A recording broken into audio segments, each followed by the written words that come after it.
Alrighty, what's up everybody? Peter Joseph here for another video. Video number 2 on your 2 for Monday. Right here on the main channel, Killer of Demons 669. And as always, thank you for watching. Make sure you like the video, hit that subscribe button down below. You know where it is, in the description box below, where you can sub to my other channels. Show them the love and support. And, as always, follow me on social media, Facebook, Twitter, and Instagram. But you gotta be real. If you're not real, you are getting blocked, and you need a fucking life. Seriously, you need a life, and you need to grow up. And don't forget to share the video all over the internet, but most importantly, hit that bell, turn on all notifications, so you don't miss another video. And if you do, well, too bad for you, because you're shit out of luck. And you know what that means. That's it. You missed it. You missed it. I can't help you. Go cry me a river. And, that's it. But for the new people here, if you just subbed to me, thank you for subbing. And if this is your first time actually seeing my gorgeous, sexy face, you're just floating around on YouTube, you see me, and you like the content, you want more of it, hit that like button. Hit that subscribe button, show my other channels your love and support down in the description box below, and don't forget to hit that bell. And that's pretty much it. And, thank you for subbing. Welcome to the party, pal! We hope you enjoy the ride. If not, you can hop off and go fuck yourself. And that's that. Simple as that. Alright, ladies and gentlemen, on this late Monday night, November the 6th, 2023, or if you're watching tomorrow, or sometime today or tomorrow, it is now November the 7th, 2023. Well, election day is tomorrow, so if you're going to go out and vote, go do it. Not that it's going to matter, but I don't even know who's running, and I don't even give a shit this year. So, next year, that's the big one. We have to vote, and we must vote for Donald Trump. It's gonna be huge. I'm gonna win on a landslide. Put him back in. Put me back in! Please. Yeah, so next year, the big one, and we'll see what happens, from here, you know, with the battleground states and everything. Really, you know, Mr. Trump is winning for now in those states against his other people that are trying to beat him, and they're losing miserably. And in the big states, he's beating Sleepy Joe by a little bit, not too much, but they get those votes up. But we don't need another 2020 on our hands, please, for the love of God. Don't put that sleepy douchebag back in. Please. We need change, and we need it now. So, do your part next November. That's that. Alright, so we got that. Alright, hope everybody had a great weekend and a great Monday. Hope everybody has a great week, too, as we are 2 weeks away from Thanksgiving, the start of the holiday season. It's great. And then, after Thanksgiving, we got Black Friday, Cyber Saturday, and Sunday, and then Cyber Monday as well. And then, really, the holiday shopping season will be in full swing all the way up until Christmas, ladies and gentlemen. And then, when we get to December, the greatest month in the world, with the greatest days in the world, then we start counting down the days to Ozzy's birthday, Chris and Maria from In This Moment, by the way, In This Moment, their birthday's coming up pretty much a week before mine and Lemmy's, which is the same day, which is great. So as of this video, 47 days away. So, a little over a month, ladies and gentlemen. And just about 53 days till the end of 2023 when we ring in the new year on 12 o'clock at night on January the 1st, 2024. But it's going to be an exciting 7.5 weeks. 6.5 to 7.5 weeks of the year.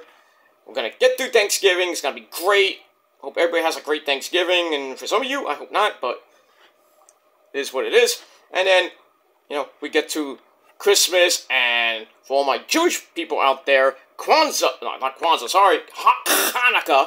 And then for my great African-American friends, Kwanzaa. And whatever you're celebrating in December, whether it be Christmas, Hanukkah, or Kwanzaa, make it a good one. Be safe, and I hope you get what you want. And that's pretty much it for others. You know what you're going to get. And that's it. But can't wait for that. So we got about 6 weeks away till the greatest day in the world, and then 7 weeks away from the end of the year. And the start of 2024. I can't wait for that. Because some of us really want this year to end. And, that's, pretty much it for that. Sorry about that, ladies and gentlemen. Alright, sorry about that. Alright, sorry about that. Anyway, so we'll talk about Christmas and Thanksgiving in the next couple of weeks, but we got a lot of wrestling to get through, Full Gear next weekend, and then the weekend after that is Survivor Series War Games.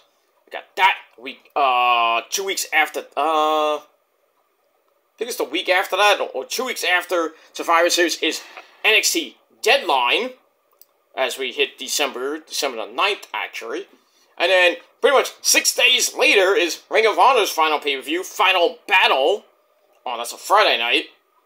And then, the final pay-per-view of the year, December the 30th, in the Nassau Mausoleum, we have World's End 1.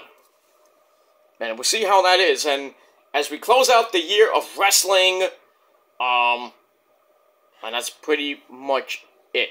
I will be doing, New Year's Eve is going to be a lot of stuff. Not a lot of videos, but we'll see what happens with that.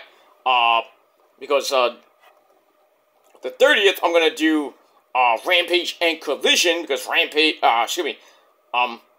Collision and Rampage will be on at the same time, on the same night, which is crazy. Going head-to-head against SmackDown. Same thing next Friday night. So, Tony Khan's going to have a meltdown next week when SmackDown does a 2.3, at least, to Collision's, who knows what they get. I mean, Rampage got 298,000 views. Ugh. So yeah. So Collision next Friday night at 8 p.m. on TNT. But then again, I don't know about that because of hockey's usually on Friday nights, so basketball as well, so it might not be at 8 o'clock, but I think it will be live on Friday night at 8. So check your local listings for that, and check the dirt sheets for what time Collision might be, because they're not going to do it Saturday the 18th, because that's Full Gear.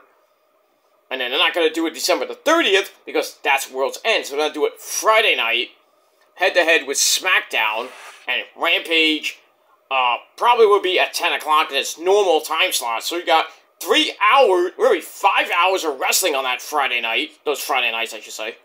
So that's going to be pretty damn exciting. So,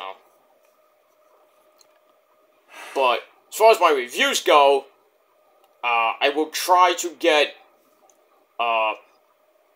Rampage and Collision early on December the 30th, and then I will do my World's End predictions right before the pay-per-view on the 30th, and same thing as well as Full Gear, but I'll do Full Gear early because I'm gonna be out that night. I'm not gonna see Full Gear live.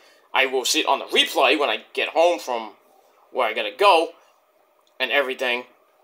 And I will do SmackDown Friday night. Those Friday nights, I'll do SmackDown after SmackDown goes off the air. But as far as Rampage and Collision, I would do that on those Saturdays with the predictions, and the reviews will be coming on that Sunday. So November the 19th, I'll do Full Gear review, and on New Year's Eve, pretty much in the afternoon, probably around where football's going on, I will do my, I'll do my World's End review, and also before I do anything for my festivities for New Year's Eve, I will do a video on the Shadows Lair with my wrestling year in review. So stay tuned for that, and all your reviews and some news and some rants maybe here and there, who knows, as we end the year 2023, and as soon as the ball drops on 2023 and we start 2024, I will do my first video of 2024 right after the ball drops. So there you go. Whether I be here in the city, wherever I am, I will put up a video put up a first video of 2024. That's a Monday night, so I don't know if there's going to be a Monday Night Raw on Christmas. I doubt it. Well, I will doubt it. It'd probably be a taped show, because I'm probably going to do a taped show, I would assume, the next 2 weeks, those 2 weeks. So, they got to put something on, so. It's strange that, Christmas and New Year's are on a Monday night. So, Monday, I should say. So, Monday night, they're going to have Monday Night Football, and then, and then Raw is probably going to be taped those 2 weeks, and then the first full Raw of 2024 will be January the 8th, as we head on into the Royal Rumble. So, we got all that, but as we hit 2024, all the videos will be still coming your way, and as we go into 2024, pretty much more the same, maybe some new stuff here and there, and we'll see what happens with that. Alright? But hit the bell all the way through this year and going into next year, because if you miss anything, you missed a lot. That's that.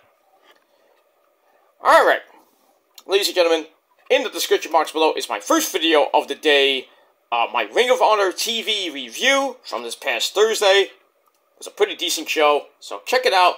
Link down below in the gobbledygook. And that's it. Alright, it's late, ladies and gentlemen. It is time for video number 2. It is time for your late and, well, not late and out of date, but it's your late night, Monday night.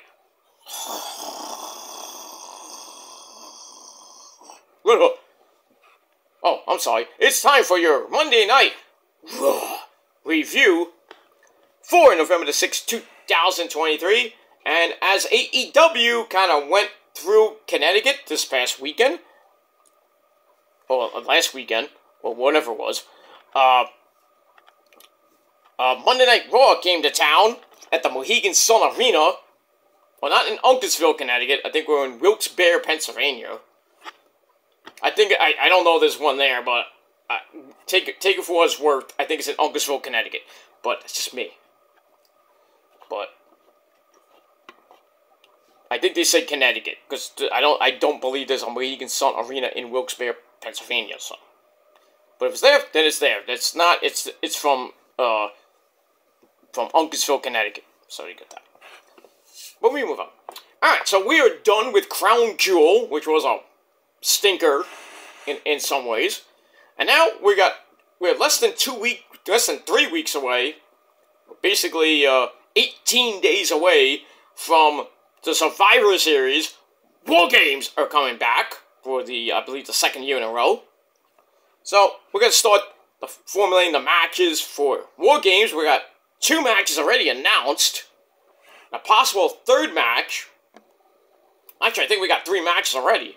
We have a match for the Intercontinental title, which they had a fatal 4-way match tonight with The Miz, Ivar, Ricochet, and Bronson Reed to see who faces Walter for his Intercontinental title. And then we had a Women's Battle Royal to see who faces Mommy Rhea Ripley at Survivor Series. And also, well, I'll spoil it for the end, but we now have the Men's War Games match and the participants that will be in it. And they may be one more on each side, because it ended as a 4-on-4, and usually if they're doing traditional War Games rules, it's 5-on-5, so I think in the next 2 weeks, we'll probably get teased with who's going to be the 5th member. Or there might be a match, it's like, oh, you got the advantage. You know, one of those type of matches, things, you know. But we'll see what happens with that in the next 2 weeks. We'll see what happens on SmackDown this Friday night. Roman will not be on the show, obviously, because he's taking the year off. For now, well, he might be taking the rest of the year off, but, you know, still don't know what Roman's doing for Survivor Series just yet. But, from what I've been hearing in the reports, that Roman is done for the rest of the year. He's gonna take off, go back on his island, bang his hot wife some more, and then, you know, come back in January. Probably be on the January 5th edition of SmackDown, which is the first live show for WWE in 2024. So we got that. And then January 8th will be Monday Night Raw, live, as we start the road to the Royal Rumble. Well, really after November the 25th, we start the road to the Royal Rumble. And then, pretty much, you know, as we hit January, we hit the Royal Rumble, and then we're on the road to WrestleMania with a pit stop in Australia with the Elimination Chamber. And then we got about a month build for WrestleMania 40, in that shitty dump in Philadelphia, Pennsylvania.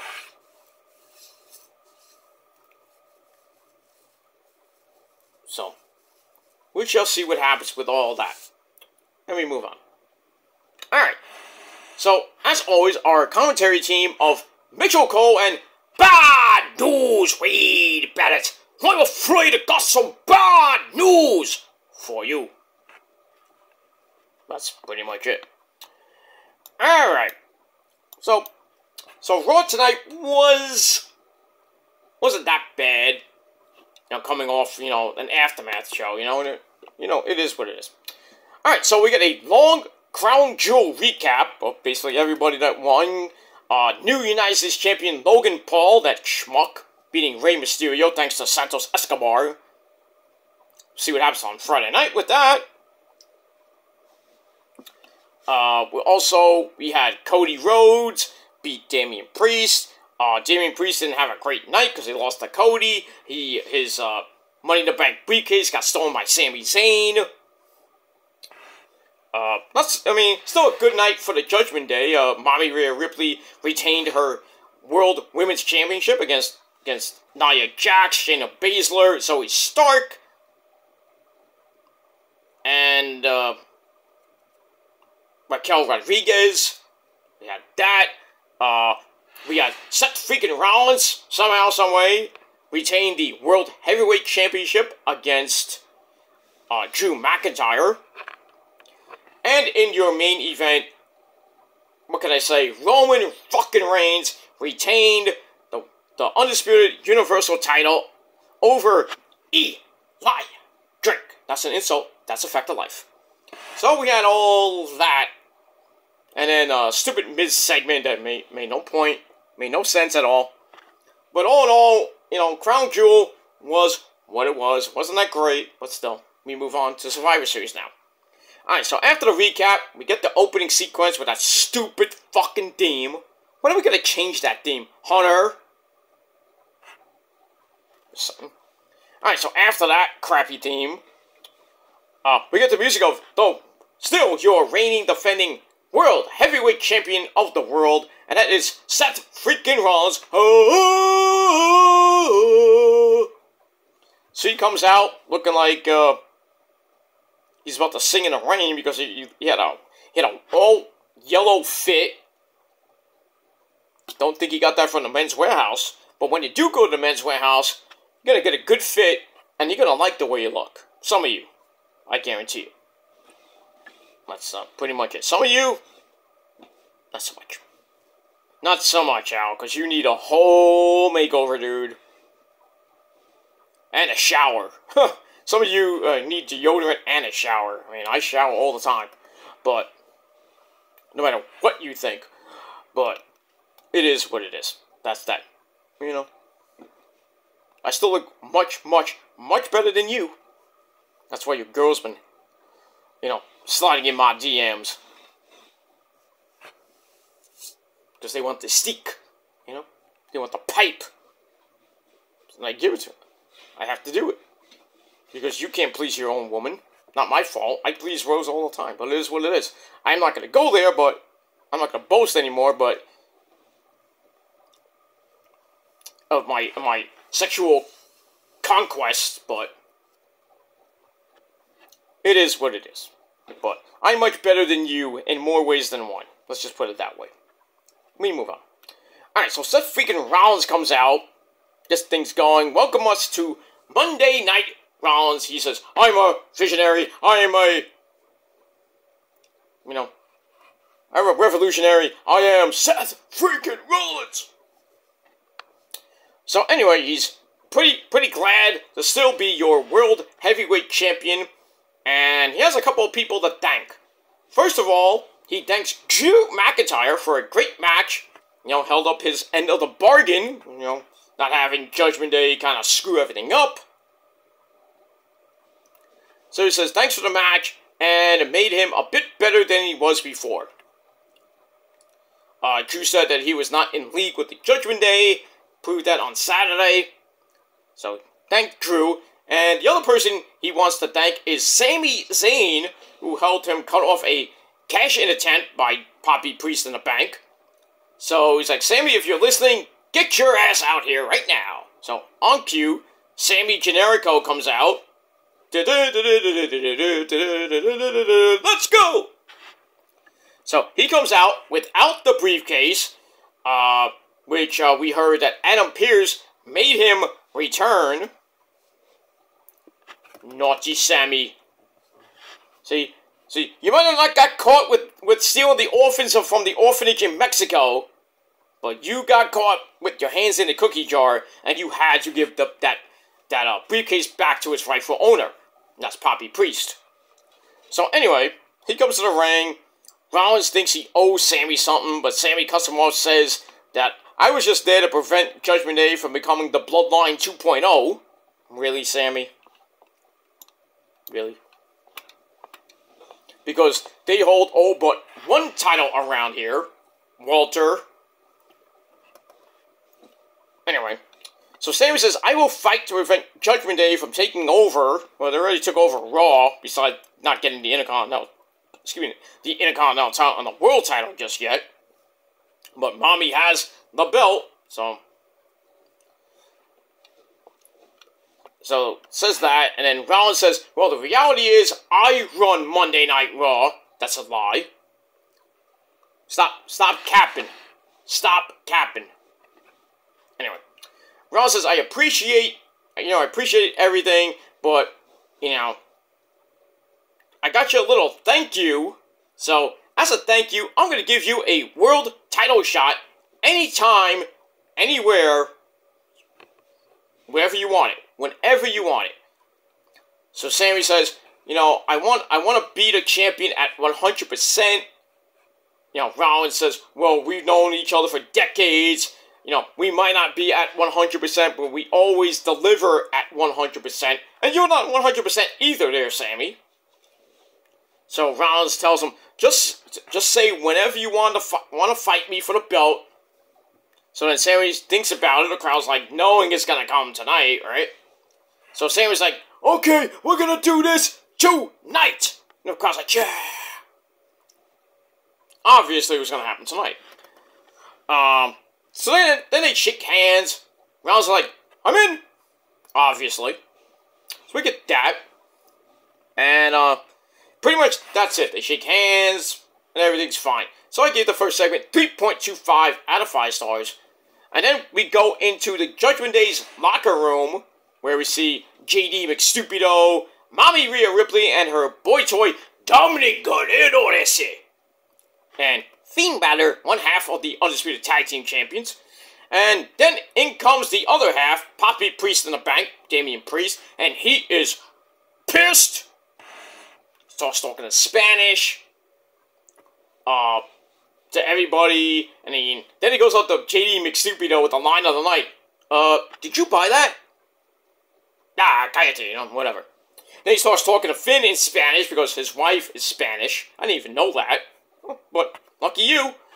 But anyway, basically the gist was that they're gonna handle Judgment Day business, and that's gonna start right now as they go to the ring to face The New Day in a non-title affair. That's it. So I gave that little segment 2.5 out of 5 stars. And that's pretty much it. So we're off and running on Monday Night Raw with a pretty hot start. And we move on. Alright, then we go to match number 1 on your scorecard. Tag team action, like I said. Judgment Day, the tag team champions, the law firm of Finn and Priest, taking on The New Day of Kofi Kingston and Xavier Woods. Don't get all weighted all like your boy, Xavier Woods. Anyway. Alright, so this match was alright. 9-minute match. It is, by the way, I don't suck D, I suck. But you suck mine. I've been doing it for 14, going on 15 years now. So, all those videos you're doing make you look stupid. And it is what it is. And another thing, I am not a woman abuser. Technically I am, because I smacked that ass. So. Keep doing what you're doing. Keep slandering my name. And keep making me more popular. Thank you. Idiots. But it is what it is. We move on. Alright, so it starts off with Kofi, jumping over Finn to start, and sticks the landing. It was a perfect 10! Then lands on a monkey flip to up the frustrations of the Judgment Day. Anyway, he wanted to get a little cheap pop. But anyway, after that, all 4 men in the ring. Then we get stereo running flippy dibbity doos by the New Day. A big time crash on the floor. We go back in, and Xavier Woods hits the honor roll, which they usually win the match with, but that got a near fall on Poppy Priest, because none are going to work on Poppy Priest. As we go to break, we come right back. Xavier Woods hits a missile dropkick. Then we get the double tag. Kofi comes in. Poppy Priest comes in. And pick up the pace a little bit. And then all 4 men are in the ring again. Then we get a superplex into a top rope Macho Man elbow. Ooh, yeah, from heaven. Dig it. No, it wasn't a Macho Man elbow, but just felt like saying Macho Man. Ooh, yeah. Alright, Randy, stop it. Dig it. Stop to a Slim Jim. Okay, Randy, stop. Liz, can you... How you doing, Liz, by the way? Oh, that's fine. Oh, you doing good? You doing good? Randy's cheating you good? Randy?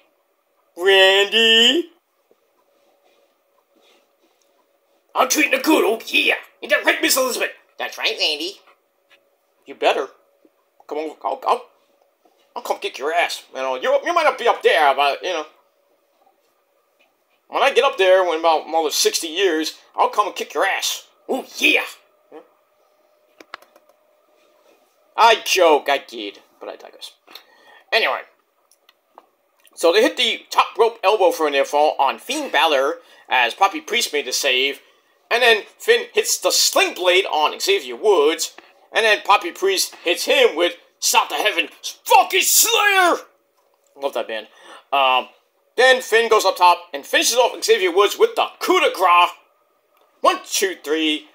They get the win over the New Day, and the match was okay, and I gave it 2.5 out of 5 stars in a little over 9 minutes. And that's pretty much it. Alright, after that, we go to a video from outside the arena from earlier. We see a black car pull up, and we think it's Drew McIntyre, as Jackie Redmond's out there. Waiting for Drew. So Drew comes into the parking lot, the dreaded parking lot, and he gets out, and Kathy basically asks him, you know, say tough loss at Crown Jewel, and now what's next for you? And then basically, well, I think she mentioned Seth and Sammy going at it for the world title, or she says something, and Drew's like, I'm out of here. Gets back in his car and leaves. So, like, why don't you come into the parking lot then? So, but still planting those seeds for the eventual heel turn of Drew McIntyre. Probably coming in the next week or two.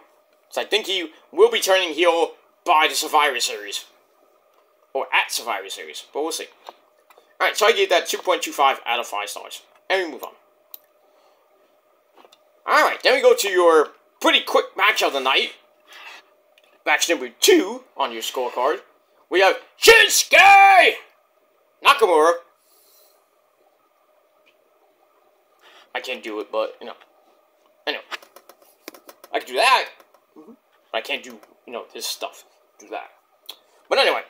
Shinsuke Nakamura takes on Jack Farmer's favorite person in the whole wide world, and that is Akira Tozawa, who comes out with the rest of Alpha Academy, Chad Gable, oh thank you, and the big fat man Otis, and the lovely Maxine Ju.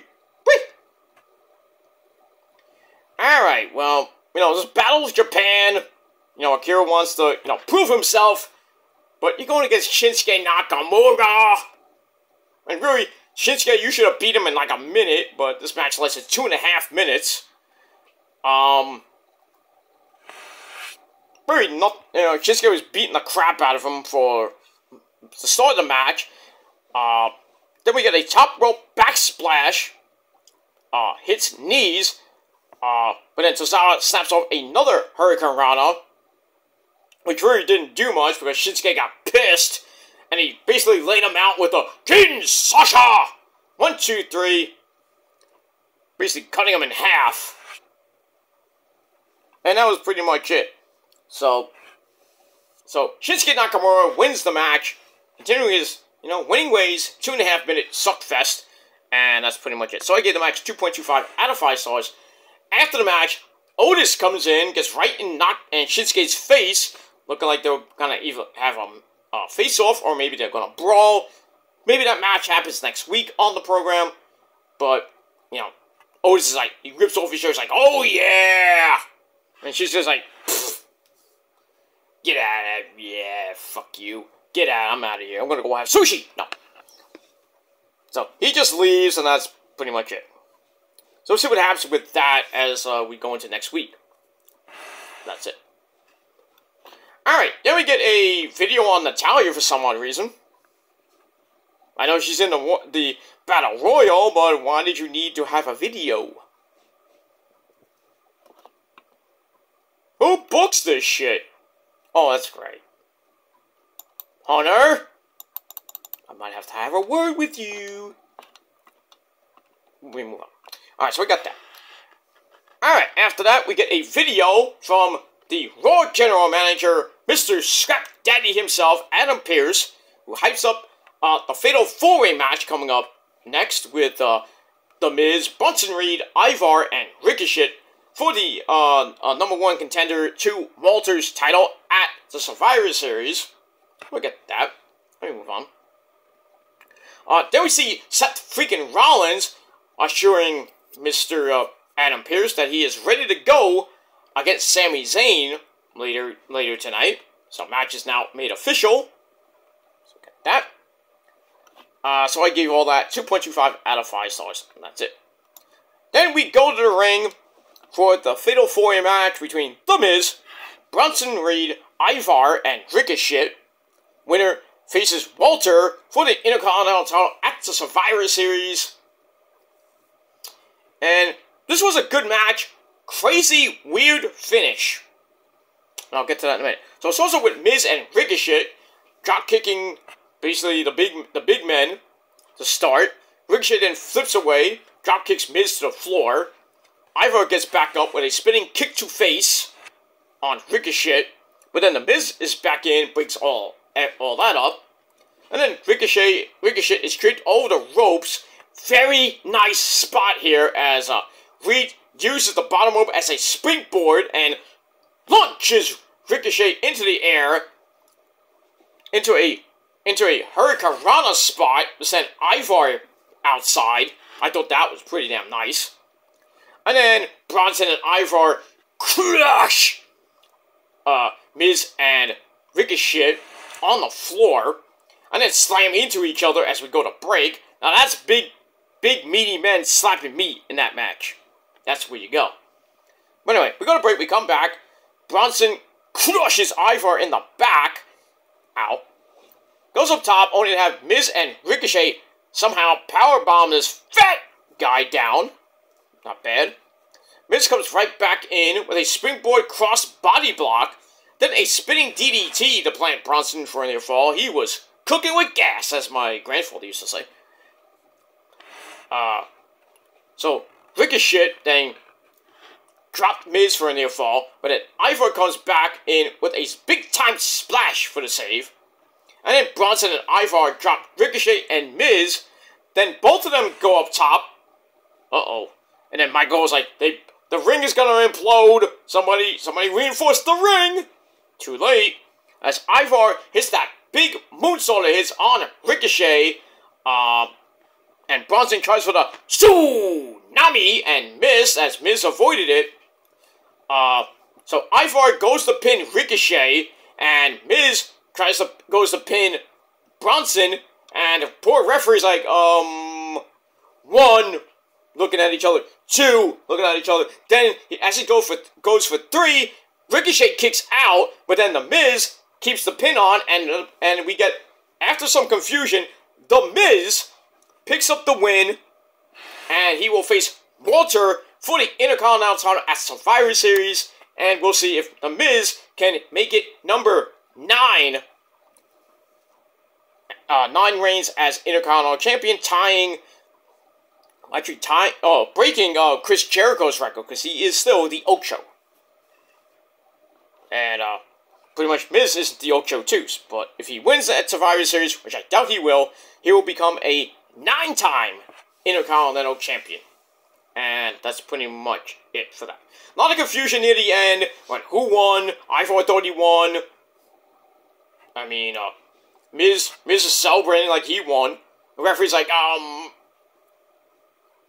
he's like doing this. It was like, what's going on here? Miz, and then freaking Michael Cole didn't even know who won. And Wade Barrett's like, oh, he kicked out. I saw it from the corner of my eye that Ricochet kicked out. Miz is the winner. Thank you, Wade. Stu. Thank you, Stu. But for, not making Michael Cole look like a douche. But it is what it is.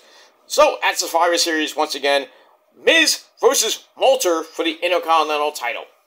We'll see what happens with that. But, match was pretty good. Gave it 3.25 out of 5 stars. And that's pretty much it. So, like I said, Miz gets the win and the title shot. After that, Ivar, who thought he won, got pissed. Drops the Miz, hits the moonsault on him. To basically, blah, blah, blah, blah, blah, blah. And that's it. And we move on with that.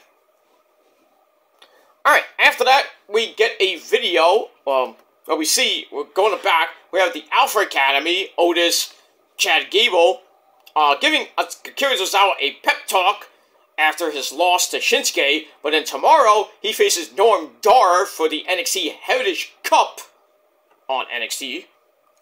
And they're going to even be there live with him. Interesting. So, Chad Gable goes back to NXT. Pretty much Otis goes back to NXT. Now, all we need is, Otis's partner in heavy machinery. Just to make an appearance. Hey, I remember you. I actually forgot his name. But who cares? But it is what it is. So they're going to be there live. Maxine Dupree probably will be there as well. Kind of making her come back to NXT. Speaking of Maxine Dupree, she comes in looking hot as always. She's all ready to go, become the #1 contender for the Raw Women's Championship. And then she's like, okay. So she's all ready to go. And we'll see what happens with all of that. And we move on. Alright, so I gave all that 2.25 out of 5 stars. Nothing. Alright, after that we get a video on the Creed brothers, Julius and Brutus. Their Raw debut last week in a banger match with Alpha Academy. And they won, obviously. So we got all that. So then we go to Adam Pearce's office from, I think it's from early in the night. Where the Creeds and Ivy Nile officially signed their Raw contract. So now they are officially exclusive to Monday Night Raw. And I think this is great for WWE and great for the tag team division and great for Monday Night Raw. Because the Creeds, they put on a banger last week. And they're going to be facing DIY, Johnny Gargano, Johnny Wrestling, and the Psycho Killer, Mr. Tommaso Ciampa, coming up next. So they come in, set up the match. So we get that. So I gave that 3 out of 5 stars. So go to commercial. We come right back with this over 9.5 minute match. Another banger of a match. So we had Julius and Brutus taking on the Psycho Killer, Tommaso Ciampa, and Johnny Wrestling, Johnny Gargano. Ivy Nile at ringside. I think she was at ringside. Or getting ready. She was probably in the back. But anyway. So it's also with Julius wrestling Ciampa down to start. But then Johnny Gargano comes in off a blind tag for a double team on Julius to take over. Then the Creeds are sent to the outside. Where they cut off some flippy dibbity doos by Gargano and Ciampa. They slip out of some counters, but then they get dropped again as we go to break. We come right back. Ciampa comes in, cleans house, sets up running kicks to the head, ow, in the corner. But then Brutus comes in, Samoan drops Gargano, so then Julius hits a standing shooting star press, followed by Brutus hitting one of his own for a near fall. Nice.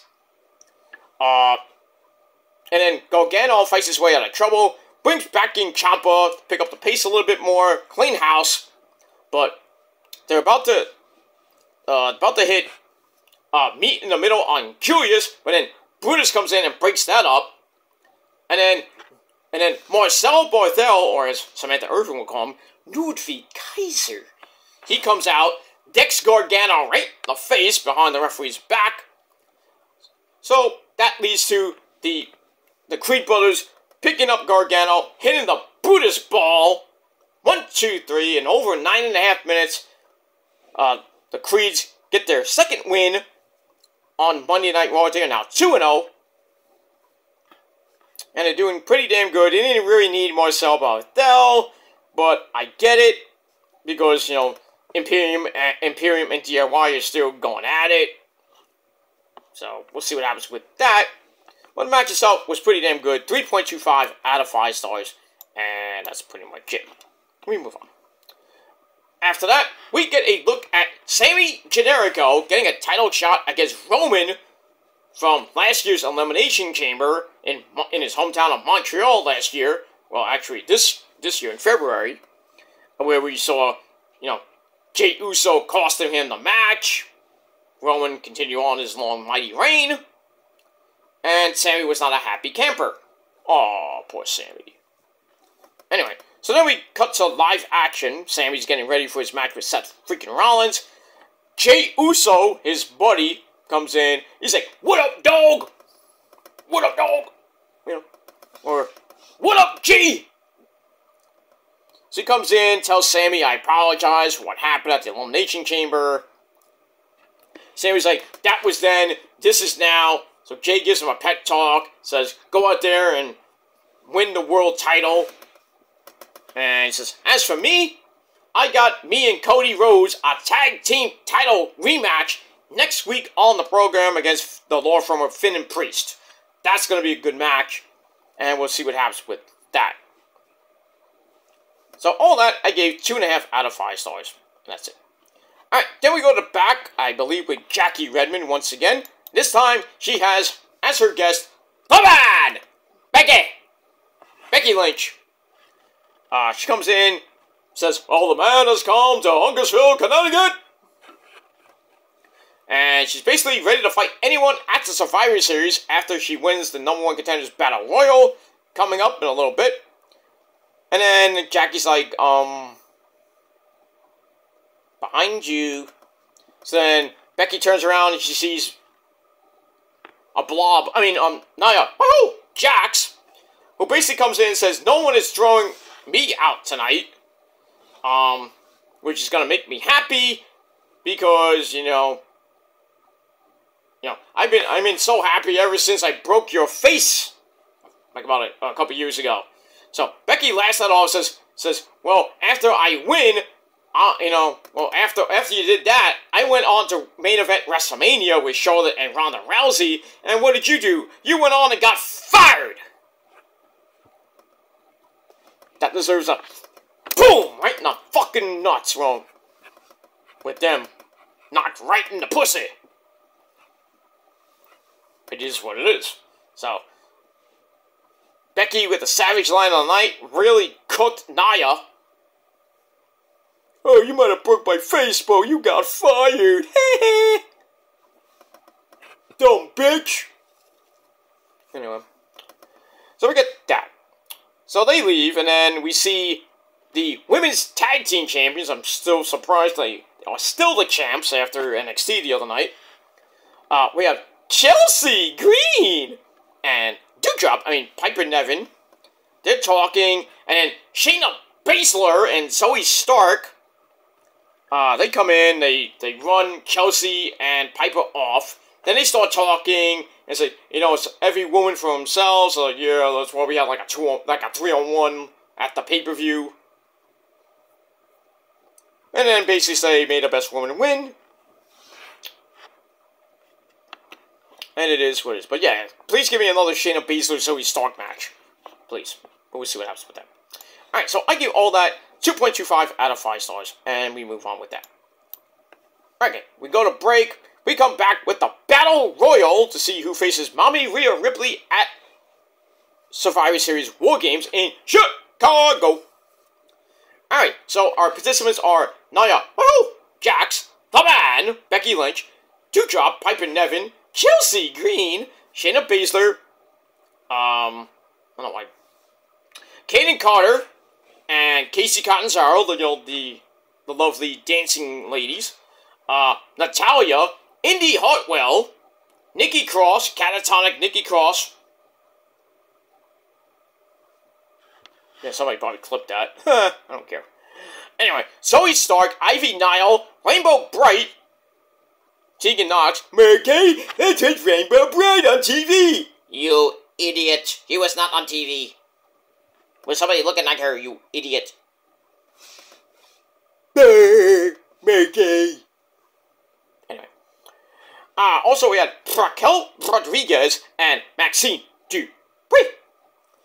Alright, so most of them were in the ring, and then we get Shayna Baszler, Zoe Stark coming out, and then we get Becky Lynch coming out. I guess that's the last participant. But then she gets jumped by Xia Li, who's still going on that crusade to get a match with her, even though it's on her time. She jumps her during the entrance, lays her out.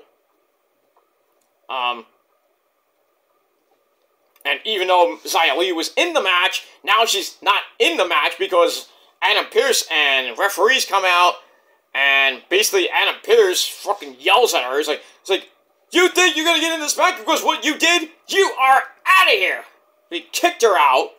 Back to catering you go. And Becky's out now because she can't compete. Which sucks. So, we got that. So we go to break, come back. Becky is seen by the medic, and we have Adam Pearce next to her. And Train's like, "Do you know what happened?" Becky's like, I have no idea what the fuck just happened. I think eventually, Adam Pearce told her. So, but I wouldn't be surprised we see Xia Li and Becky on Raw pretty soon, or God forbid we see that at Survivor Series. That's your bathroom break match of the night. But, we move on. Alright, so Nikki Cross just stands in the middle of the ring, catatonic again. Where is this leading to? Where is it leading to? I want to know.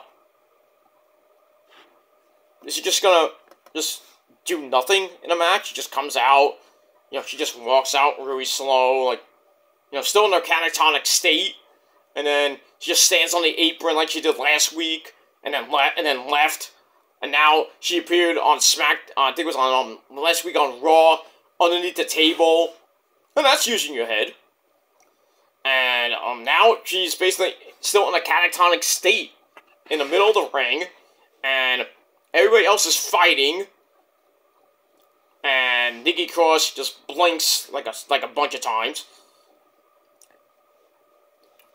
And then Tegan Nox and Maxine Dupri, they team up, dump Piper Niven out, but that distraction lets Nia get rid of Maxine Dupri.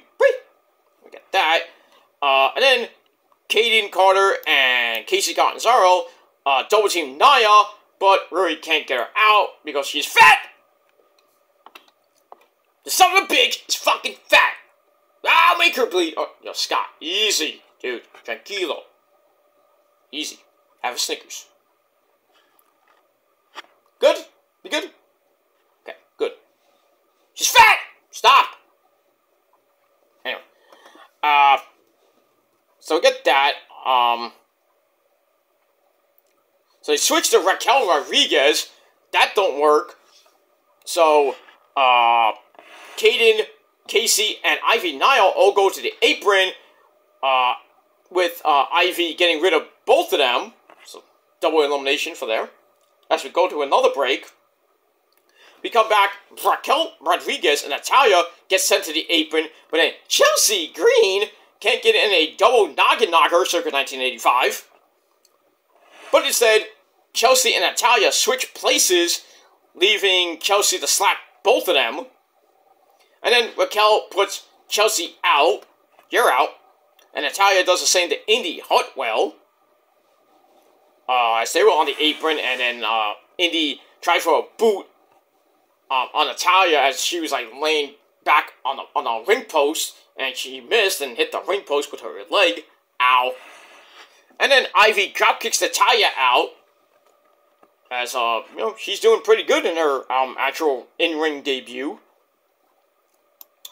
But then Nia comes back, runs everybody over. Tegan Nox is then eliminated. And then everybody's like, alright, that's it. Let's get this big fat bitch out.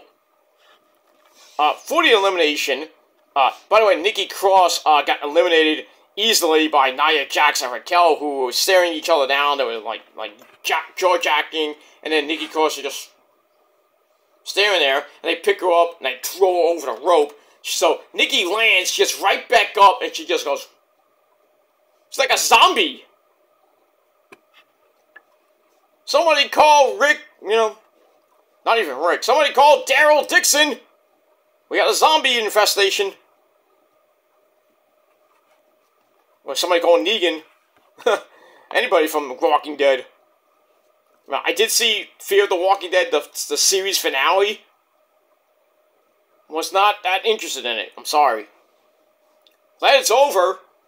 But now, they're going to start the next series, which is basically the Michonne series, where I think she finds Rick. I don't know. I'm not invested in The Walking Dead like I used to be in the early season with the governor, Herschel. The first 3 seasons before Herschel basically got killed by the... Oh, sorry. Sorry, guys, if you haven't seen it. Got killed by the governor, and Maggie was all pissed! Not the first time she was pissed, if you follow the series. Right, Glenn? You fucking prick. Fucking hated Glenn in that whole fucking show. Hated him. I was waiting for him to die, and then he finally fucking dies thanks to Negan. Boom! what was sad is fucking, Abe, the redhead guy who was banging the fuck out of Rosita. Oh, that hot Puerto Rican. Man, she is still freaking hot. They should do a series with her. I'm just saying. But yeah, they killed Abe, and I didn't like it. I hated it. Because Rosita had to stand there. I was like, yeah, God damn it. And basically, she got pregnant from Abe, I think. I think it was her baby way after the series, after he died. I think she was pregnant with him, or I even forgot who she got pregnant with. I think, oh, no, it wasn't Abe, I'm sorry. I think it was the stupid priest. How's that work? Freaking guy's blind in one eye. Anyway, but I digress. Alright, we're not gonna talk about, the Walking Dead series. Because it kind of got boring after, near the end. And then, Fear the Walking Dead, the first 3-4 seasons were kind of boring. And then they did the spin-off series, Maggie and Negan series, was okay, not great. Daryl's season was fucking great, love that. And now we're just waiting for, the Michonne series to start, which I think starts, next year. I have to look that up, but we'll see what happens with that in the Walking Dead universe. I think that's the last actual one. I don't know if there is going to be another one. So, we'll see what happens with that. Anyway, blah, blah, blah, blah, blah, blah. Alright, so after she got eliminated, everyone gets together, dumps Nia Jax for a big elimination, and the crowd's like, yes! So now we're down to the final four. We have Zoe Stark, Ivy Nile, Shayna Baszler, and Raquel Rodriguez. But Nia Jax, spoil sport, pulls Ivy Nile out to blow off some steam. That's going to be a match probably next week. I hope Ivy beats her, but probably won't. But anyway, then it's down to Shayna Baszler, Zoe Stark, and Raquel Rodriguez. So Shayna and Zoe get rid of Raquel Rodriguez. Then they fight on the apron. Little dangerous situation there. And Shayna locks in a cure for the clutch, but Zoe lets go. Actually, Shayna lets go before Zoe can flip her to the floor. And that leads Zoe to hit a DDT on the apron. Ow! And then knock Shayna out for the win in just under 16 minutes. So Zoe Stark gets the win, and she will face Mommy Rhea Ripley at the Survivor Series. And I think it's going to be a good match. Zoe, I think is, a great star if we saw her from her work in NXT. Former tag team champion with a certain woman named Io. Just saying. Her feuds down there were pretty damn good. Then she got with Trish Stratus, which I thought was, it worked for like a month or so. And then, that cage match with Trish and Becky, she comes in, tries to help, and fucked up. And Trish is like, well, actually, Trish lost because of her, and then she basically knocked Trish the fuck out, and then Trish, in turn, fucked her up. Well, actually, Trish didn't really do nothing. So Zoe went on a merry way. Now she was teaming up with, she had a match with Shayna. I thought it was very good. Now, I thought they were going to be tag team partners and go after the women's tag team belts. I don't think anything happened with that. But, yeah, but she's doing pretty well for herself on Monday Night Raw. Now she gets a title shot against Mommy Rhea Ripley. Is she going to win? No. I think she'll give Rhea Ripley a good fight, but in the end, Mommy will, as always, come out on top. Of my dick. Dom's dick. Sorry, Dom. Sorry. Alright, so we get that. So I gave the Battle Royal 2.5 out of 5 stars. And that's it. Speaking of Mommy, we see her in the back. She's all ready to face Zoe at Survivor Series. But then Zoe comes in, says, I had you beat at Crown Jewel. Rhea's like, so Rhea says, I haven't forgotten about you, and says that, well, you couldn't be, you can't be one person, you know, you can't beat anybody one-on-one. I beat 4 people at once. So what does that really say for, you know, Zoe's chances at the Survivor Series? Slim and none, and I think Slim went goodbye. I don't think she has a chance. But we got that. Alright, so I gave that 2.25 out of 5 stars. Then we go to, we see what's coming up next week on the program, which I forgot to write down. But you'll find out next week on the program. Alright, after that, we get a video on John Cena getting the shit beat out of him by Solo Mibuki at Crown Jewel with not 1, not 2, but 10 Samoan spikes. And then, you know, he thanks the crowd, he goes up the ramp, teases retirement again after the match. I think he's gonna take the rest of the year off, come back at the Royal Rumble, be one of the last people there. You know he's coming back. And then people say, oh, he's gonna come back at the Rumble, he's gonna win the Rumble, he's gonna face Roman. No.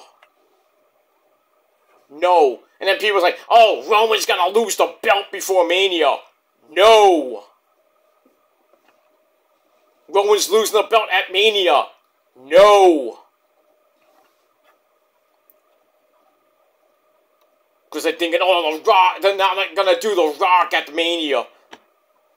You don't have to put the belt on the line. And then say, oh, they're gonna do a triple threat, Rock versus Cody versus Roman. I highly doubt that. If Cody wants to finish the story, he has to either win the Royal Rumble or win the Elimination Chamber, but it's not going to be against Roman. It's most likely going to be an Elimination Chamber match to see who faces Seth Rollins or whoever is the World Heavyweight Champion by then. So I'm thinking we're going to get Cody, Seth 4 at WrestleMania 40 in Philly, probably on night 1, or maybe night 2, who knows. But Cody will technically finish his story at WrestleMania, but it won't be against Roman. I'm sorry. So, for all you smart marks out there that think that Cody's gonna beat Roman to really finish his story, you've been reading something else. Or you're on something else. You've been stealing things from Tony Khan? You know, or yourself? No wonder you have no brain cells. Then you go on social media and you just say ridiculous fucking shit. Or you can go on YouTube and say ridiculous fucking shit. Every time to lay off the weed. Lay off the booze, too, because, you know, you do the same fucking shit. See, I don't drink. You know, I don't drink when I do videos. I drink, you know, Pepsi, whatever I got. Water, juice, Monster, I don't give a shit. I mean, I act perfectly normal, even though you may think I don't act. I act weird when I do my impressions and all that stuff, and I go, you know, off tangent a little bit. But still, I'm better than you at doing videos, and I'm better than you in wrestling trivia than you. And no, we're not going to have a debate about it because it's too easy. But, and if you call me a pussy, well, thank you, because I get a lot of it. And it's real pussy, not what you think it is. So. All that bullshit slander you call me doesn't work anymore. Because you have no, really, the only proof you have is what I say, and you just take everything out of context, spin it around, and think, you know, you get people to think that I'm this horrible person when I'm not. Not a pedophile. The cat diddler thing was a bad joke. Hey, I took my lumps for it, you know, for over a year now. I didn't know it was gonna stick with me to the end of time. The same thing with the pedophilia shit from 2012 and 15. I personally don't care. I personally don't care, because you had your chance then, and you got nothing. Now you got nothing. So it is what it is, and that's that. So pretty much, you lose. You still lose. You've been losing for 14 years and counting. I've been your champion for 14 years. Because nobody can beat me on YouTube, off YouTube, even on commentary. But like I said, I don't need to do a lame as fuck debate and waste my goddamn time with half you people. I'm not doing it. I'm not doing it. I'm not going to waste my time. I got other things to worry about than debate a faceless fucking troll with no fucking life and no brain. It is what it is. And I'm not doing it face to face either, because I'm just going to laugh. And pretty much put you in your place and put you in the slammer. But the way it is. You want to call me the cop call? I don't give a shit. I don't give a shit. Because none of you matter to me. None of you people matter to me on this website. So, I like care less all the garbage videos you do on me. Even though you're stealing my content. You know, the old me would freaking flag all that crap down, but, you know, this is the new Peter Joseph. So, I'm just gonna sit back and just, like, laugh. Because that's all you got. That's all you got. Taking bits and pieces from my videos and making it, you know, that, like, you know, I'm a homosexual. You know, because I say suck my fucking dick. Doesn't mean, literally, you people don't get that. When I said it to Brittany, you didn't mean literally suck my dick to Brittany. I said, you don't like me, you can suck my dick, you can go fuck yourself. I said it differently, I worded it differently. So, it doesn't mean anything. But, you know, you take everything I say so fucking seriously and then twist it. And then you get others to believe your bullshit. You know? And they just think, oh, you know, you told that, you did that. I'm like, I didn't do that. It came out differently. Why would I want to do that? Why would I do that? Why would I even, like, I'm not a homo. I'm freaking married. What the fuck are you talking about? If I tell people, like, suck my fucking dick, I mean, just shut the fuck up.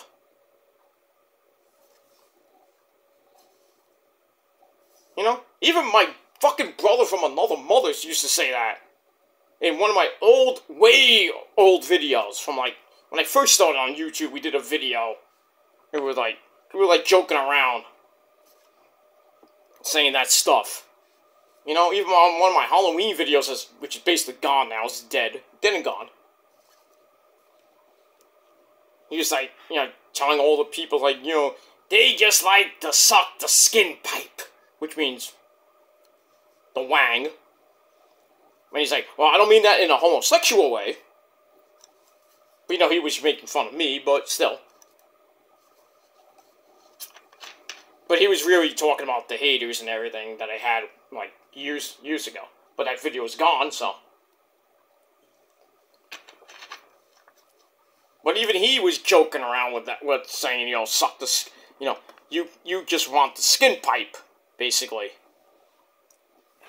And that's what you people do. You've been riding my D for my big, hard Italian sausage for 18, not even 18, for almost 15 years now.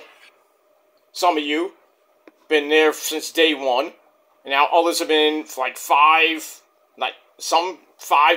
years, 10 years. Some of you have just hopped on, and you need to hop off, because, you know, I got so much love to give, but I can't, you know. You need to hop off and find somebody else to suck and everything. You know, and, you know, when I said, you know, it's like, you all suck dick. I was like, I don't, and you all suck, you know? And then I said, I don't suck. I don't suck either. I suck something else. And then somebody makes a video about it, but you forgot the little part after it when I went, it's like your mama. But that's how people on YouTube are. They take things, they slice it, they dice it, they put up a lame as fuck video, and hey, you get clout. Do I do that? No. I don't need to. Because I don't really care what people say about me. I don't care what people say about me. I don't. It's just the same thing I've heard for 14 fucking years. Peter's a pedophile. Peter's a cat diddler. He sucks dick, you know. He's a homo. He's a woman abuser, which is not true. Not true at all. Even if I said something to another person that I used to know. But, in all fairness and all truth, never happened. Never, ever happened at all. I don't beat women. I never hit a woman in my life, like, physically beat the shit out of somebody, even, you know who, but it is what it is. I'm not gonna get into that, but for those people that think that I abuse my loving girlfriend, that is false. I beat that ass, but, you know, something you can't do to a man or a woman. But, once again, slander. Basic, fiendish slander. And that's all you got on your dead channels. Slander. Slandering and harassment. That's what you want to do with the rest of your life on YouTube.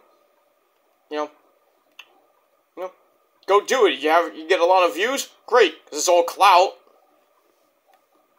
Not through hard work and sacrifice like my videos are, but I don't care how many views I get on this video or any one of my videos. If I get 250 views on a rant video, I did a good job. If I get 2,000, I did an even better job. But does it get me anywhere? No. I just did a good job. A lot of people watched. It is what it is. YouTube is just a hobby for me. You know, I'm not coming on here for fame and fortune and all that shit, 'cause I don't need money from this garbage festival website. Got my own job. I pay my own bills. Does YouTube gonna pay my bills? No. Some people give up their jobs. It's like, oh, I'm gonna become a YouTube sensation, and then you got 5 subs and 5 views. That's gonna be, you know, great job getting 1 cent. That's gonna get you nothing, basically. How are you gonna pay your rent? How are you gonna feed yourself? You're gonna go to mommy and daddy, basically. And mommy and daddy like, oh, no, you gotta get a job. YouTube ain't gonna be a job forever, dude. You know, some people make YouTube their job and it works. They got a lot of money, they got houses and cars off YouTube because of donations and sponsorships and shit like that. You know, some good people like Sexy Phil and other people like that. You know, Joe Cronin gets money from donations from good people and everything. Even that schmuck JD. You know, Issa, you know, she gets donations here and there, but I think she gets some money from somewhere else besides OnlyFans. But I digress. You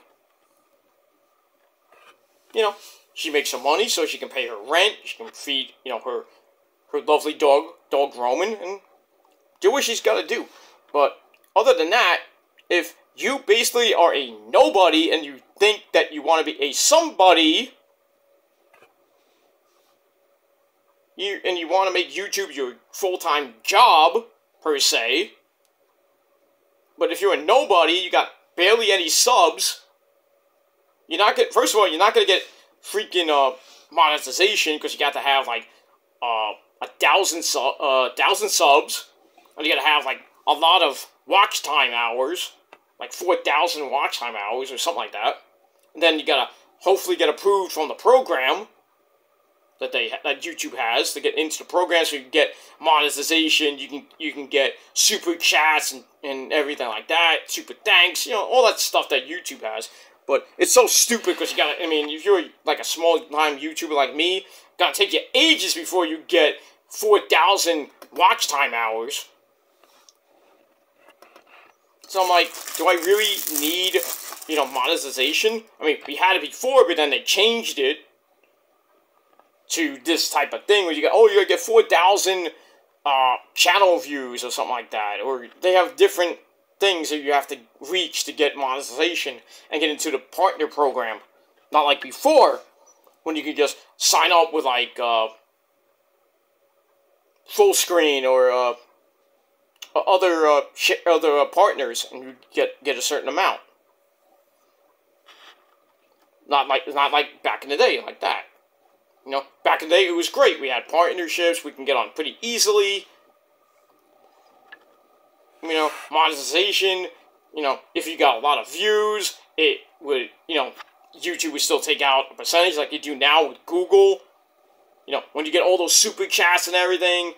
You could get like $300 to $500 in donations in a night. You know how much you really get?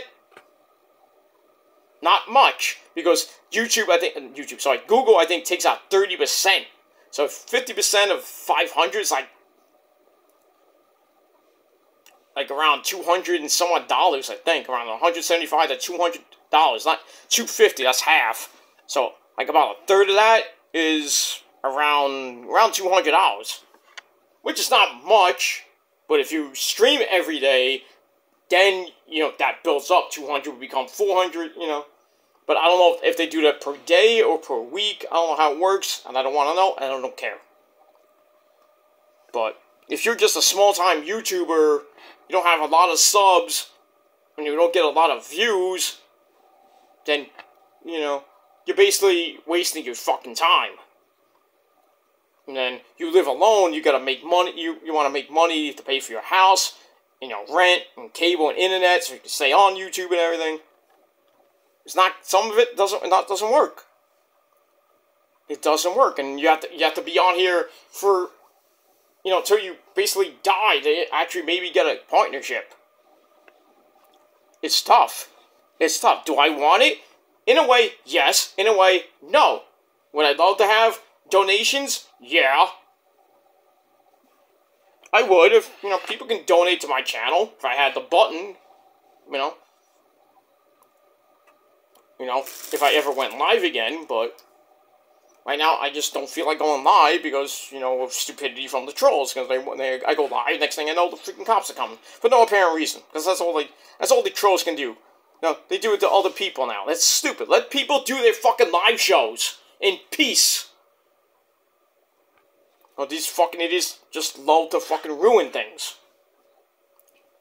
They ruin even good shows. Joe Cronin show happened once, I think. Something happened. Something weird happened. Happened to me. A couple times with the food and the cops. When I was live, I had to stop the I had to, I didn't shut the video off. I had to pause, I had to mute myself, and, everything to deal with that crap. But, people are like, oh, you don't want to go live anymore because we're going to, the cops are going to get called. I'm like,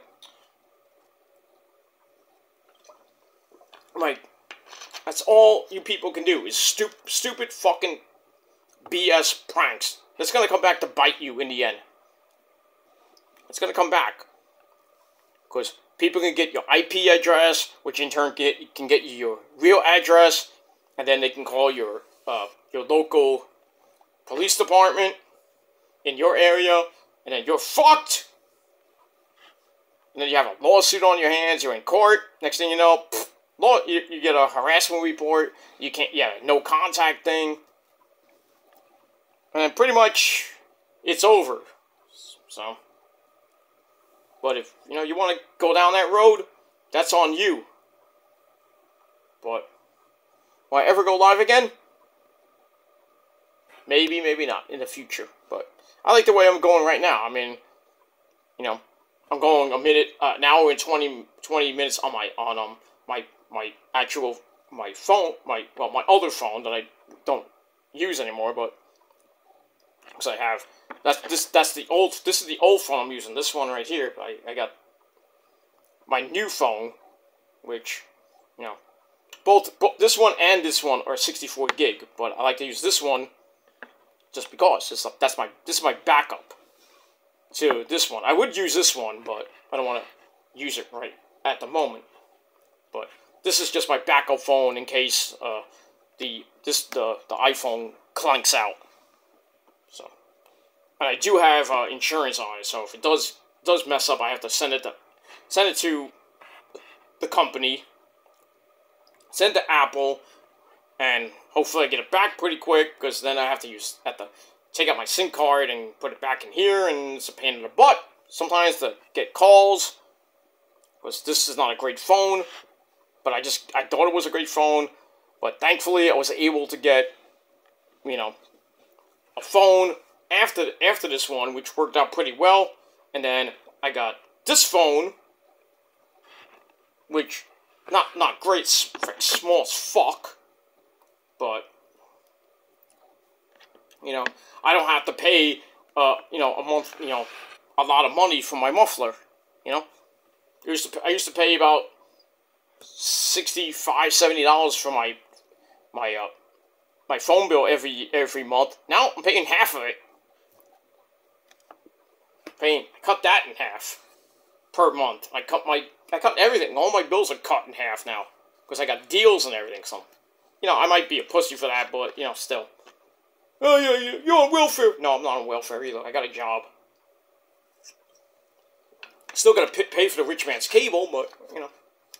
But you know, and the internet is not expensive, but I got a deal on that too for a while. I've had it for, I think, like 2 years now.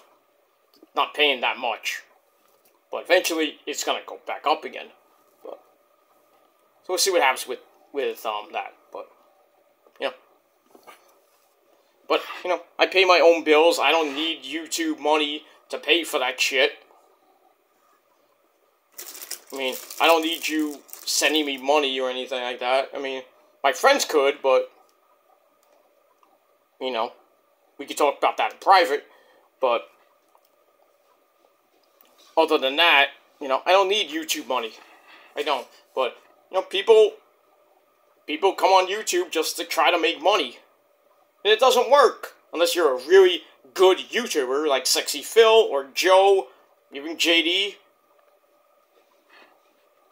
You know, all these other people that have a respectable amount of subs, and they make YouTube their job, and they can, you know, even if they do like 6 videos a day, they go live, they get donations and everything, but still, you know, Google takes about a third of that. So, I mean, you can make $500 in donations a day, but YouTube will Google will cut that in about 30% off, so you get around $200 a day, which isn't bad. You do a whole week, so that's about $1,400 a week, which isn't bad. You make $1,400 for 4 weeks. That's 28, 42. That's about a little over $5,000-$6,000 a month. Not the greatest, but still, you're making money. You can pay your job, pay your rent, pay your cable and internet. You can get food on the side. But others, if you can't even get that, what are you gonna do? It's like, you know, you really think that you can make it on YouTube? It's hard. It's very hard. I know that for 14 years. I've had many channels, you know. I had a couple channels that have over 1,000 subs. This one has 1,243 right now. And my other channels, you know, basically my rant channel 400 and getting close around 460. Yeah, getting around 460. My Peter Joseph channel kind of gained a little bit, so now we're inching closer to 500. My Metal Guy channel kind of been, you know, steady as it goes. You know, got the ever popular 666 number of the beast. You know, I'm trying to climb up to about 700, maybe get to near 1,000 someday, but we'll see. And then, you know, sadly, my original Shadows Lair was right near 300 subs, and now it's at a paltry 11, but it is what it is. I don't care how many subs I get, how many views I get on my channel. Like, YouTube is not my job, it's just a hobby. That's it. You know, it's not going to be, it's not my life or anything. I'm not on here 24/7, 365 like people think I am. And they can't prove it either. They can't prove I like my own videos. They say I like my own videos 8 times, which, if I did that, I don't fucking care. I still get more views than you, and if I get a lot of comments, I still get a lot of more comments than you. Even if you did clout and go back and forth with somebody. That's not real comments, it's just going back and forth with somebody. You have to have actual other people freaking comment on your thing. I don't care if I get one comment and it's me. I don't care. If I get other comments, great. But if there's stupid comments, I'm just gonna block it. And if people get pissy about it, who gives a shit? Who gives a shit? Gonna leave comments making dumb threats to me? I'm just gonna block it. I'm gonna screenshot it, and then I'm gonna screenshot it, save it, and then I'll do with that as I will. But then you're gonna get blocked, and you're gonna get pissed, and I don't give a shit. I don't give a shit. Do your own fucking raw review. Oh, but you don't take constructive criticism, you know. It's like, I do. I don't care what people think of me. Like I said. But if you like me, great. Hit the like button. Hit the subscribe button. Hit the bell. If you don't like me, then too fucking bad. I don't care if you leave me a dislike. I don't give a shit. It's gonna make me mad? No. I mean, I used to get a lot of dislikes back in the day. Did I care? At the time, I did. At the time. I was like, oh, I got like 30 dislikes from 30 trolls. Basically, some with like 15 accounts. 15, 30 accounts. Most likely the same fucking person. But did I care that? But after that, I got, you know, I was like, you know, that's all they can do is just, you know, dislike my video. And did I care? No. But then other people are like, why do you have so many dislikes? And people are like, oh, you must suck. I'm like, no. I was like, I don't suck. You know, I'm very good at what I do. It's just like, you know, other people just think they're stupid. They think they own me, but they can't. And, you know, I can't please everybody, you know, on this website, but I try to aim to please. I do what I can. I try to make my videos at least educational and informative. And some people like it, some people hate it. I don't care about the hate. I really don't care. But the people that like my video, and sometimes they'll leave comments saying, great video, Peter, you know, you're great. You know, some are fake saying that. So, kind of gasses my head up a little bit. I'm like, oh, well, thank you anyway. So that's why I write, thanks, knowing it's probably a troll. So that's why I double check. But other comments, you know, they just say, you're a pedophile, you're this and that. I'm just going to block. I block them all. I just block the channel. I hide your comments, and you can't come on my channel anymore. Too bad. I don't care if you make 6,000 more fucking accounts, because that's all you can do, because you can't have one actual real account. I use 5. People think I have 8, but what does it matter if I have 5, 8, 10, 12? Who gives a shit? All the people I know, Joe has like 3, 4 accounts. JD has like 3, 4 accounts. You think they care? No. About how many you know, accounts they have? No, they branch out with all their content. That's what I do too. All my other channels have different content on it. My rant channel is just rants. freaking, my freaking Shadow Slayer backup channel. It's just a vlog channel, gonna be a vlog channel eventually, but I do predictions, and that's pretty much it. My Metal God channel, very a tribute channel, but I'm putting more music content on that, and my Peter Joseph and this channel are basically wrestling channels, with some news here and there. That's it. Why do I have 5 channels? Because I feel like it. You know, people tell me, why don't you just get rid of them and have one big channel? I could do that. I just don't feel like doing it. And if I have 3, 4 other backup channels that I barely use, so what?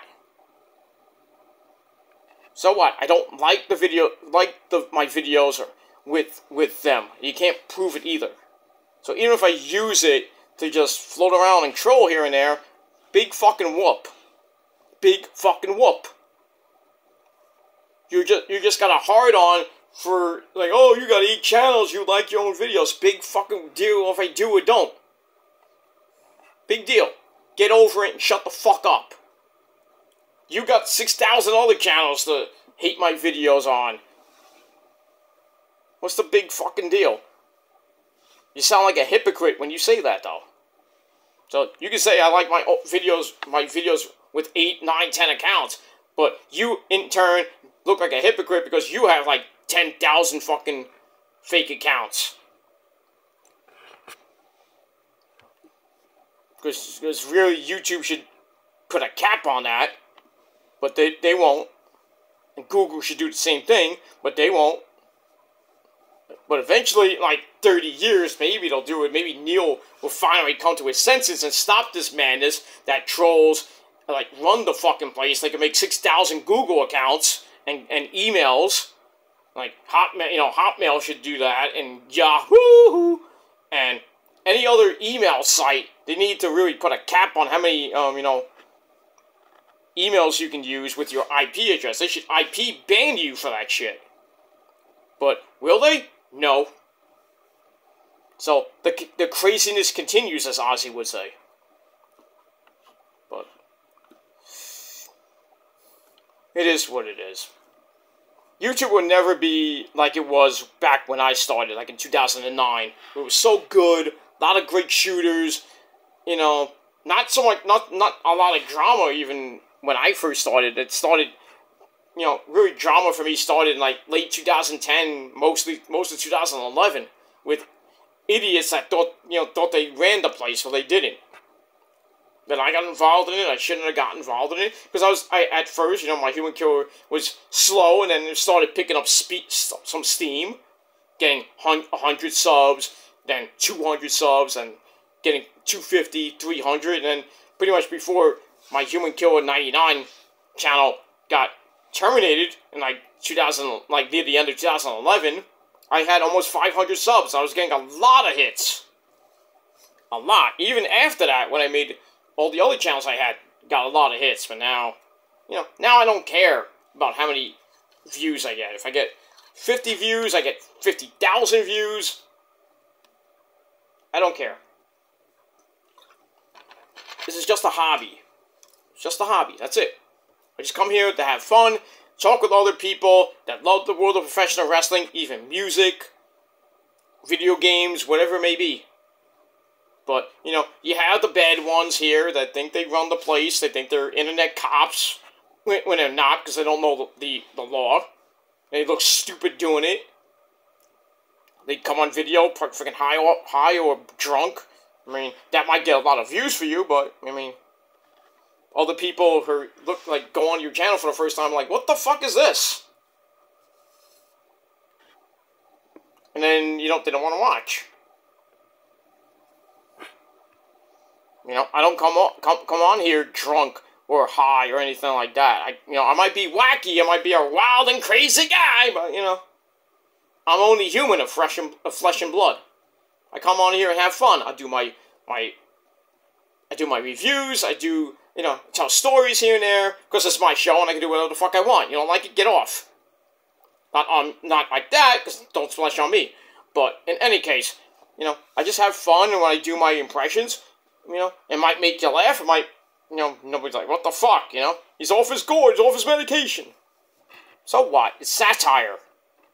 I try to, you know, to put on a good show. And I have a good voice to do it. Because I've been in college radio. So.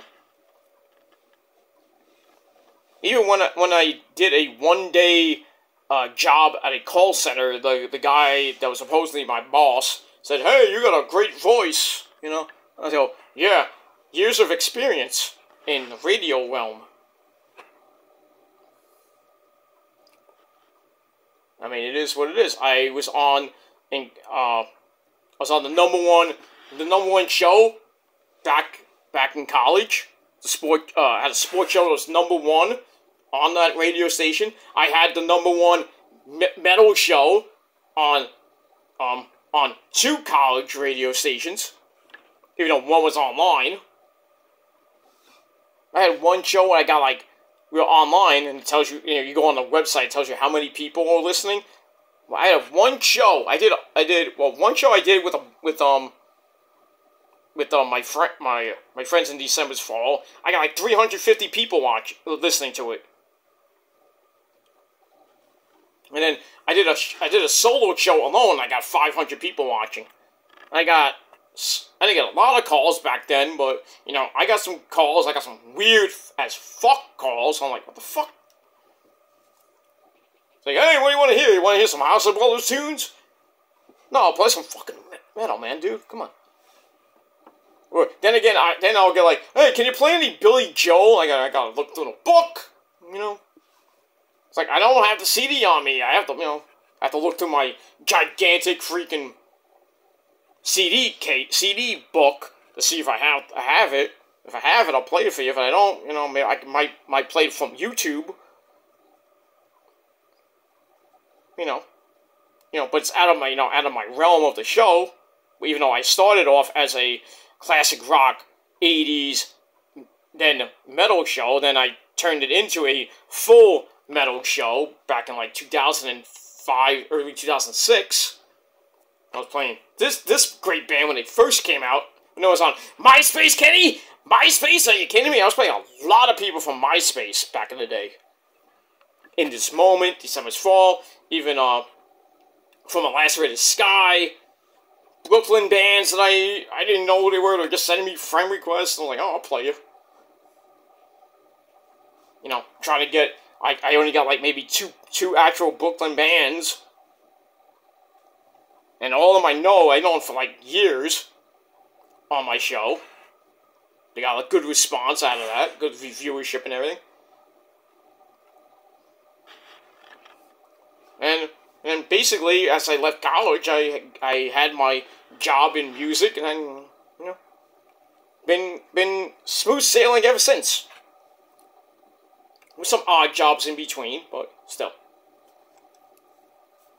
I didn't come on YouTube to make money, to get a lot of subs. I just came on here to have fun, meet some great people, like which I have and had, you know.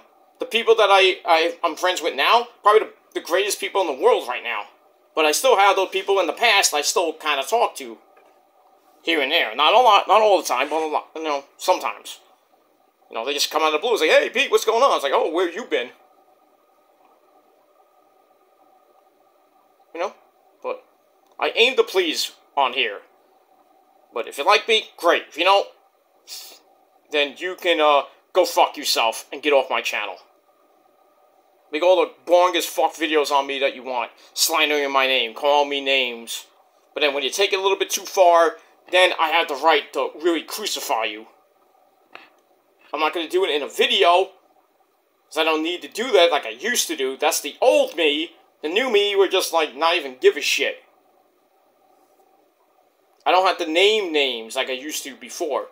But the people that are doing stuff now to me, I don't give a shit.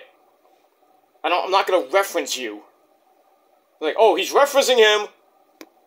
No, not by name. It could be any schmuck named Mark or whatever. John. Whatever it is. But, you know, you're just pissy. You know, that you have an obsession, you have a problem. Like I said, you don't like me, then get off my channel. But you won't, because you have a problem. It's called obsession. And then, you know, you try to take it real life, and then it's not going to work out for you well. It's not going to work well for you. I'll tell you that much. So, your karma is going to come, and it's going to bite you in the ass. Really bad. I already dealt with my karma for the last few years. But I gotten over it, and I've become a better person. Or at least trying to be. But it is what it is. Alright, enough about that. I talked too much for that. I don't give a shit. Anyway, alright, so we got a, so after, I left off with, Mommy Rhea Ripley and Zoe Stark, meeting in the back. You know, Zoe's like, well, you know, like, Rhea's like, I haven't forgotten about you. And she says that, Zoe, you couldn't even beat one person, let alone me beating 4 people at once. So, we'll see what happens with them at the Survivor Series for the Raw Women's Championship. And that's that. So, like I said, we see what's happening next week on the program. Then we see John Cena getting destroyed by Solo Miyuki Solo Sikoa, teasing retirement again. So, have to see what happens with that as we go to SmackDown this Friday night. And that's that. Alright, after that, we go to your main event of the evening for the World Heavyweight Championship. We have Seth freaking Rollins taking on Sami Zayn. It was a pretty good match, but you kind of knew it started like at 10:30, so you knew there was gonna be some shit near the end with the commercials and everything. So we get that. So it's also with a feeling out process, not like that. For they start grappling. Sami teases a shot to Rollins' bad back, but just goes, he taps on the back, started playing mind games with Seth. Seth is then sent to the outside. Sami goes for a dive and avoided it, and then they go toe-to-toe. Pretty nice. Go to break, come back, Rollins starts, chopping away at Sami, until Sami hits a middle rope elbow for a near fall. Seth fights right back, knocks Sami outside for a big flippy dibbity-doo. Then we go back in. Seth fires away with some running forearms in the corner, followed by a swanton into a lion salt for a near fall. Then they go to the apron where Sami tries for the blue thunder bomb, but he can't hit it. But he hit a backdrop to send Rollins crashing to the floor in pain. Ow. Oops. Sorry about that. I went past my notes and now... Okay, we're back. Alright, so after that, we go to break, we come back. Seth comes with, we get the stomp being counted into a blue thunder bomb. This time, Sami did not win like he beat JD McStupido at Crown Jewel in the pre-show match, even though that was a rush. So, didn't win it for the 4th time, but he hits the blue thunder bomb. This time, Seth kicks out that tool. Sami then hits the exploder in the corner. Ow. Goes for the hell of a kick. It gets counted into a pedigree for a near fall. Seth tries to stomp again. It gets counted into a lion tamer of all things by Sami Zayn.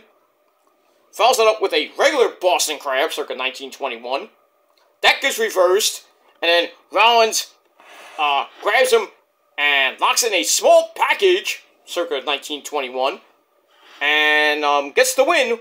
1, 2, 3 to retain the World Heavyweight Championship in a time of 2020.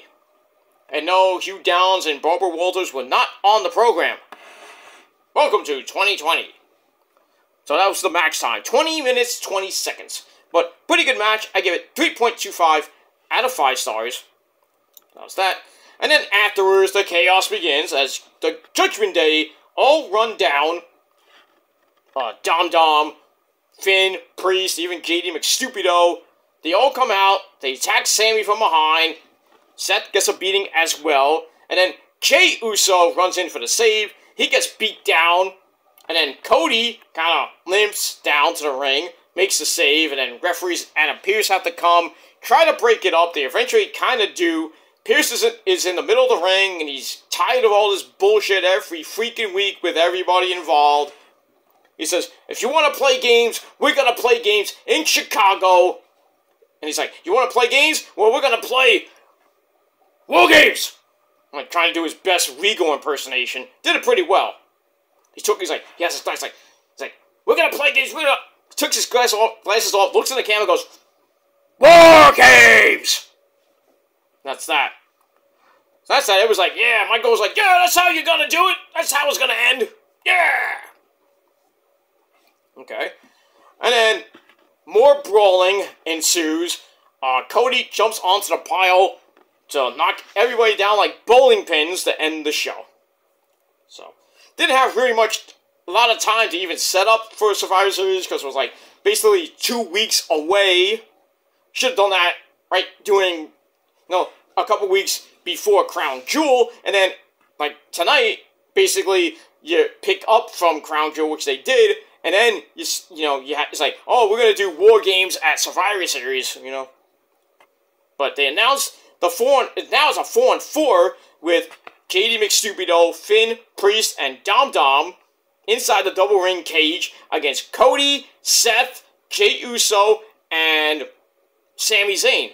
But it's traditionally a 5-on-5. Now, if WWE is going to do that, who is the fifth man? Well, I can tell you, probably going to be Drew McIntyre joining up with the Judgment Day. And the fifth person on Team Cody, which probably Cody will be the captain of, and Cody's like, well, I have a friend of mine, and that friend is Randy Orton. So Orton will make his return inside the double cage, and I think Team Cody will win War Games because of Randy. Now, Randy will probably be on Raw, going after Seth Rollins and the title. He has to worry about Cody, and he has Jey Uso to worry about. I don't think that Randy will come back, do the match, and then eventually get drafted to SmackDown to possibly face Roman at the Rumble, or maybe get into the Elimination Chamber somehow. If he does get into the Elimination Chamber, then it will probably be on the Raw side. They're going to probably do like a Raw versus SmackDown Elimination Chamber, or I hope they don't do it like 3 freaking Elimination Chamber matches. One for Raw, one for SmackDown, and then one for maybe one entire thing for the women. Because it'll make no sense to have like the entire pay-per-view be an Elimination Chamber matches. Was this Lockdown? No. So I don't know how the Elimination Chamber is going to be. I would say that a couple, it's going to be 5-6 people in there. So probably 3 from SmackDown, 3 from Raw. And then either going after the world title or going after the Roman's title. Maybe Roman defends it in the Elimination Chamber, because people saying, oh, he can't beat people one-on-one because he has to get help. Well, if he puts him in the Elimination Chamber, well, nobody really can help him unless they break into the Elimination Chamber somehow. Like this happened a few times with certain people. They win, and then somehow, they break into the Elimination Chamber when a guy gets taken out. After they lose, they have to take the guy out, and then somehow the guy comes in, they push past the referees, they get in the cage, and then beat the fuck out of people, and then the guy that we didn't think was going to win, he wins the belt, or wins the match, and then, or wins the belt, or whatever. So we'll have to see what happens with that. But it looks like we're going to get Drew McIntyre on Team Bloodline and Randy Orton on Team Cody. But we're going to probably get that maybe next week, or maybe the week of the go-home shows for Raw and SmackDown. So we'll see what happens with that in the next couple shows. We got really 5 shows before the Survivor Series. And then after the Survivor Series, we're pretty much done for the year, and we're going to start the road to the Royal Rumble. The Raw after Survivor Series is usually pretty damn good. And then, really, NXT is going to be leading into Deadline with the Iron Survivor matches. We've got qualifying matches tomorrow. So we got that. We got Tiffany Stratton and Fallon Henley. We got Tyler Bate in a match. I forget against who. So the Iron Survivor matches for the men and women will start the qualifying matches for the next couple weeks as we get to December 9th. Then we got the men and women's Iron Survivor match, which should be some good shit. I think we'll get a men's and women's world title match. I think Lyra Valkyria will face somebody on that show. Also, Ilya Dragunov maybe facing Baron Corbin.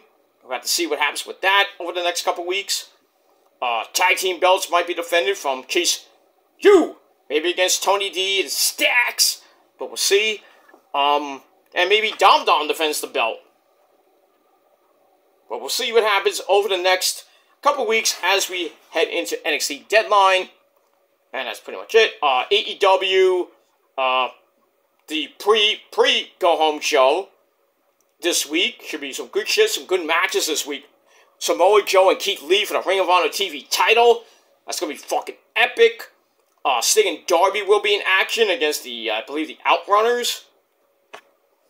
Why? I don't know why that match is happening. They have Sting, Darby, and I think Edge are going to be facing Lance Archer and The Righteous, Vincent and Dutch on Collision this coming week. So that Collision looks pretty good. But yeah, it's going to be Wednesday night is going to be a pretty big night. Lots of great matches on that show. Swerve versus Pentagon, that's going to be fucking epic. I think MJF's going to be a show, obviously.